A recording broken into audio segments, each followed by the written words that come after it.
So, I promised something new, so welcome back to the Daily Dizzle for Monday, whatever date tomorrow is, because we're taping this on Memorial Day.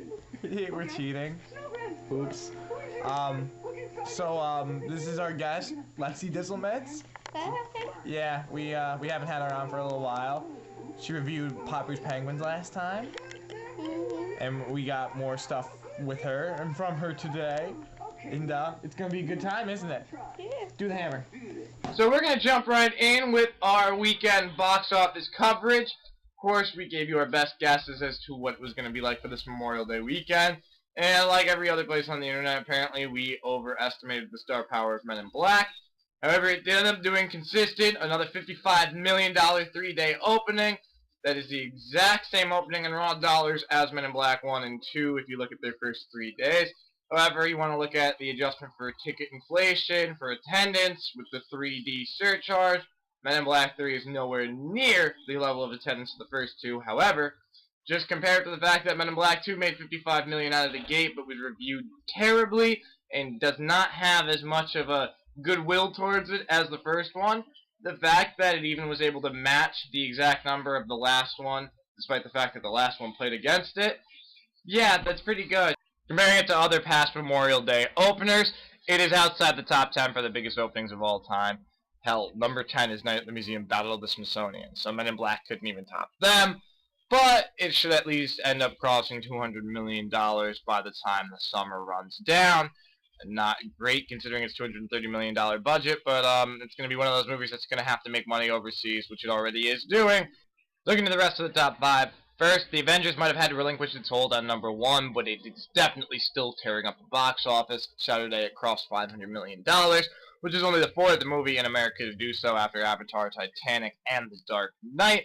Ended up having a pretty good hold for the weekend. It made just shy of $40 million for the 3 days, and expected to add another $10 million on Monday. And also, while it might not be setting the record for biggest second, third, fourth, fifth weekend out at this point, it is still tracking behind Avatar slightly. However, that is pretty good numbers to be holding for your 4th weekend for a big summer blockbuster when they're usually the ones to topple right off the map. Number 3, we have Battleship, which, as we expected, pegged around a 60% drop. It was just shy of that, so ended up making just under $11 million for the 3-day weekend. It's pegged to have just under 14 for the 4 days. However, it's still a bomb, so moving on. Now, Chernobyl Diaries was expected to at least cross $10 million. I mean, it was a low budget. It wasn't expected to set the world on fire. It was expected to at least post decent numbers for an opening weekend, and similar numbers to other horror movies to open during the first month of summer, like the 28 Weeks Later, 28 Days Later, even the Hills Have Eye franchise. Unfortunately, though, it ended up not even cracking $10 million for the 4-day weekend, and we had a peg for number 4, but ended up coming at number 5. That led to The Dictator, Sacha Baron Cohen's movie, to have a little bit better of a performance. Ended up holding on to number 4 with $9.2 million. It should have about $12 million for the 4-day weekend. It's not going to be as huge of a hit as Borat, but it's not going to drop off as quick as Bruno, so it's already doing better than expected at this point. Yeah, what is it? What is this? Lexi, what is this that I'm drinking right now? What do you call it? I call it King of the Beers.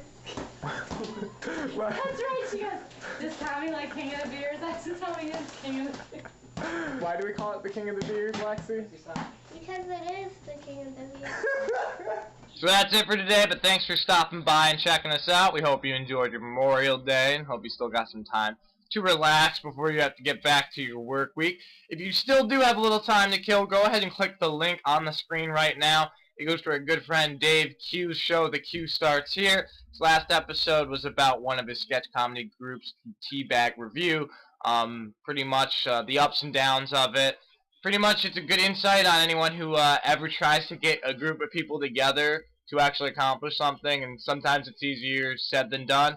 But it is a very, very interesting watch, very in-depth. Not only that, you might pop a little chub from liking it so much. You'll never know until you click it, so go ahead and give it a look. You won't regret it. That winds our time down for today, but thanks for stopping by and checking us out. Want to thank our co-host Lexi for the day, but we got a little message from her before we go, so we'll throw it to her in a second. But be sure to check back here tomorrow. We can get more of your Dizzle Daily. Lexi, take it away. What?